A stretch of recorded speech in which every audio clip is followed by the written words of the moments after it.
Good morning, everyone. I'm Matt O'Donnell. It is Sunday, June 21st, 2020, and thanks for joining us here on Inside Story. This morning, we're talking about Philadelphia and race relations. Philadelphia celebrated Juneteenth 2 days ago as an official city holiday for the first time. Here's video from last year's celebration, which obviously was outside.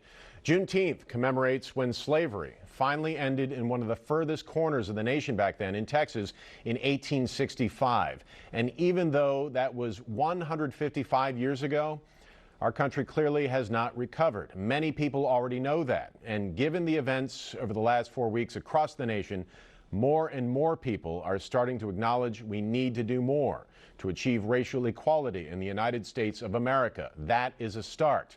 So how do we get there? What do minority groups need so we can find a road towards healing and equality? What can people do who want to help? How long will this take? Joining us this morning on Inside Story is someone who's been engaged in that conversation well before anything like this has happened. The Reverend Marshall Mitchell is a pastor at the Salem Baptist Church in Roslyn, Montgomery County, and joins us through an internet connection. Reverend Mitchell, thanks so much for making time for us. Matt, good morning. Good Sunday morning. Good to be here with you. Yes, good morning. Reverend Mitchell, you were at a peaceful protest at City Hall a couple of weeks ago. I saw you on Facebook Live. You were wearing a helmet, you were wearing a mask, and you broadcast the scene. And while you did that, you noted how many white people, suburban people, you noticed who were part of this protest. What did that mean to you? Everything. Because in so many regards, African Americans have been alone on their sojourn. And in their quest for justice, in their cries for peace, in their cries for equality, oftentimes it has been a very lonely, hot summer. But to see so many young white suburban kids who don't have to be out there, but understand that if America is going to heal, it's got to deal with some of its very toxic past. I think these are also young suburban kids who do not want the world that their parents have tried to pass along to them. And so they will be agents of change. I was down there on my scooter. I was on a Segway scooter, so that's why I had my helmet on, because it's tough to get around Center City right now with the streets blocked off. We're beginning to open up in a significant way, but we've got miles and miles to travel. Now, when people who were not active in the Black Lives Matter movement until now ask you, how do we begin to treat each other equally? How do we heal the wounds of recent history and beyond? What do you tell them? Be vulnerable, speak openly, take some chances with people. Listen to your friends and your neighbors and the children who your children go to school with, and just speak frankly and openly. If you're not vulnerable, it's impossible to accomplish love. And then to speak when you are alone in your own cloistered circles, when it is easy to laugh at a racist joke, easy to laugh at a homophobic joke, easy to make fun of Jews, easy to make fun of Hispanics, and speak up. Do the things that we learned in kindergarten, which is to love people, to respect them, to seek equality, and to truly be vulnerable. Up front, I know I'm not comparing apples to oranges, but with the Occupy Wall Street movement recently, it was never considered mainstream. I'm sure you'd probably agree with that. How do you see the Black Lives Matter movement in the lens of the U.S. right now? It's not just mainstream, it's Main Street. White kids out in Ambler, white kids in Boise, and white kids in Anchorage, Alaska are marching, holding aloft signs that say Black Lives Matter. I live in Center City, and whenever I return home on an afternoon after I've been out doing things with church or with things at the church, I'm amazed to see legions of young white kids walking around with signs that say Black Lives Matter. The Occupy movement was clearly not mainstream. In many regards, it felt like the old kind of communist liberation front that you find on every college campus.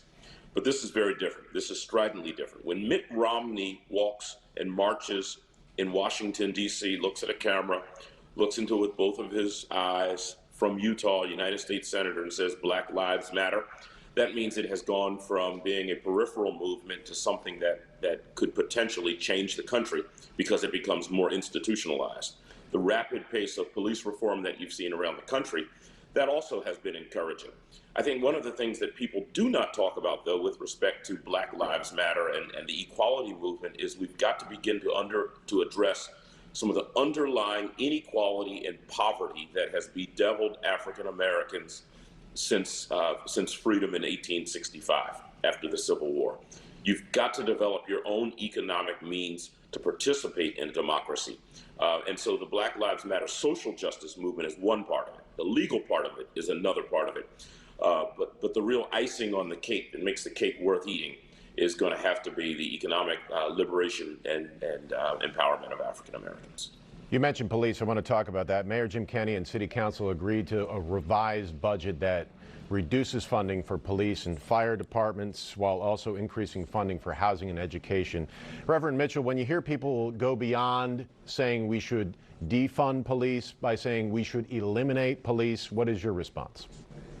Well, eliminating police in one of the most dangerous cities, one of the poorest cities in America, is ridiculous. That's not even a possibility. If I look right outside of my window right now, you see the very new police headquarters that's being built. It's probably a $250 million project. It's nice to have a piece of real estate further developed in my neighborhood. But when you look at that kind of expense, when you look at the amount of money that we as a society are investing in incarceration, the amount of money that we are investing in policing, and the tenor of policing. You know, it's interesting. I actually had an experience a couple of days ago and experienced a police officer. We were parking our vehicle for the Black Doctors COVID Consortium, and we parked where we were told to park. The cop walks right up to me and says, "Can you read that sign?" You know, obviously in a country that is seething and maybe at its boiling point, when the suggestion is made that an African American can't read. Now, I'm someone who's well educated, I've been accomplished, I've run a college and university, and the first question out of a police officer's mouth is, "Can't you read?" You know, you don't need to be a wise guy. You're not being paid to be a smart guy. You're paid to be a public servant.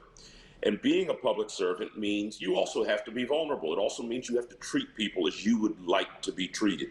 So instead of saying, "Can you read?" you simply say, "Sir, you're not allowed to park there, but you might be able to park over here." And so I think it is just the tenor of the American culture.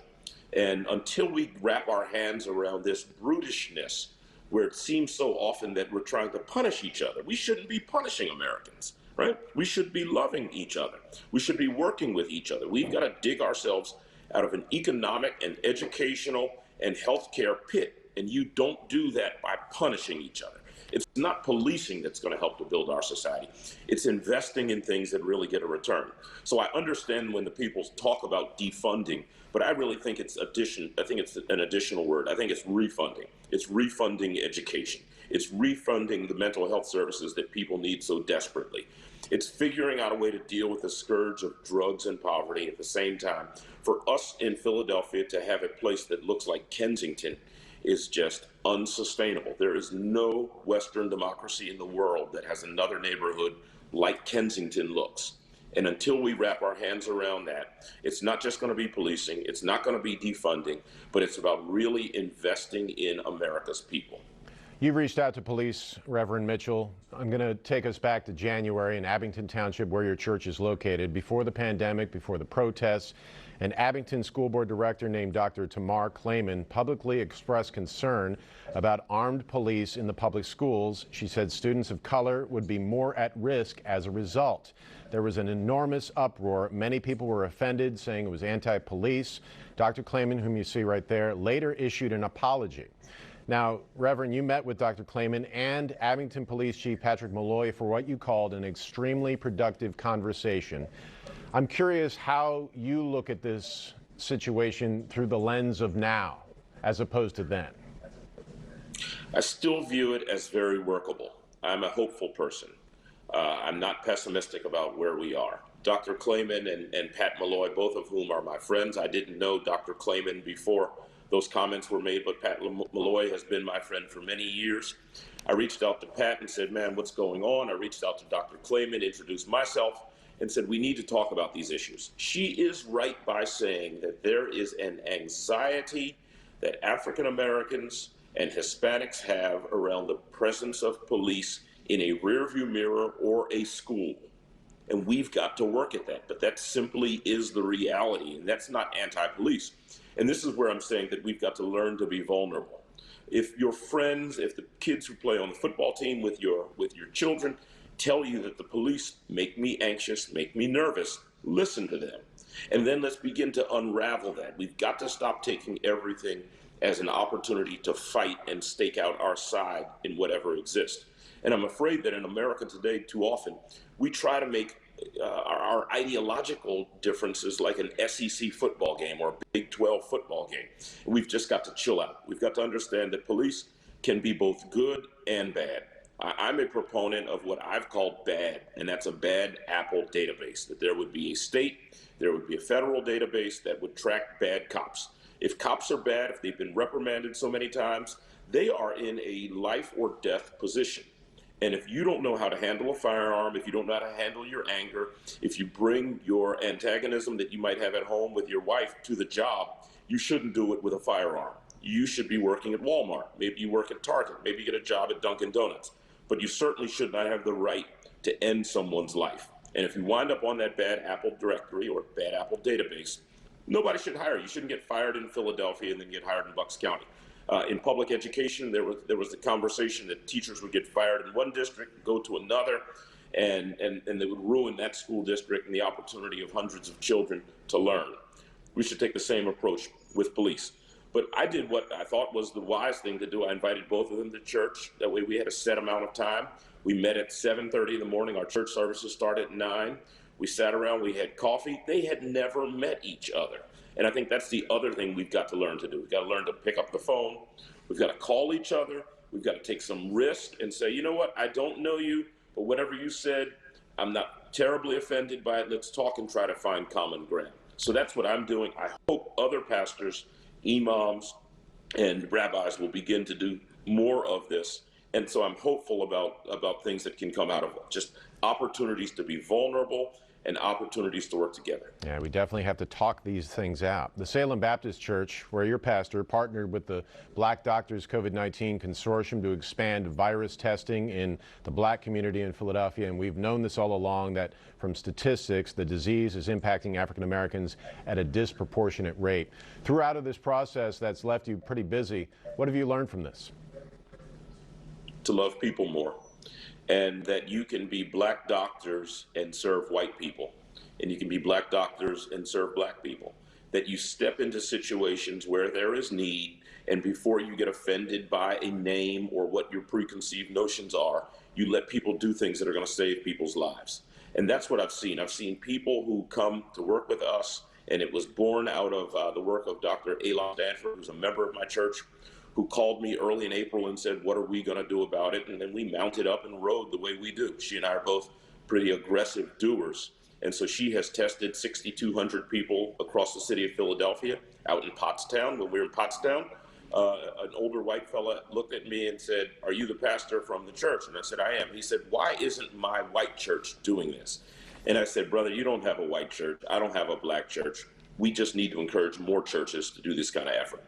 And I think the thing that has been most hopeful to me in closed churches is that churches have understood what it means to serve outside of their walls. And if you can get churches and mosques and synagogues to stop being so internal, to stop looking at themselves and stop thinking about their own theology, and think about the people who they profess God created in his likeness and image, we'll be a much better country.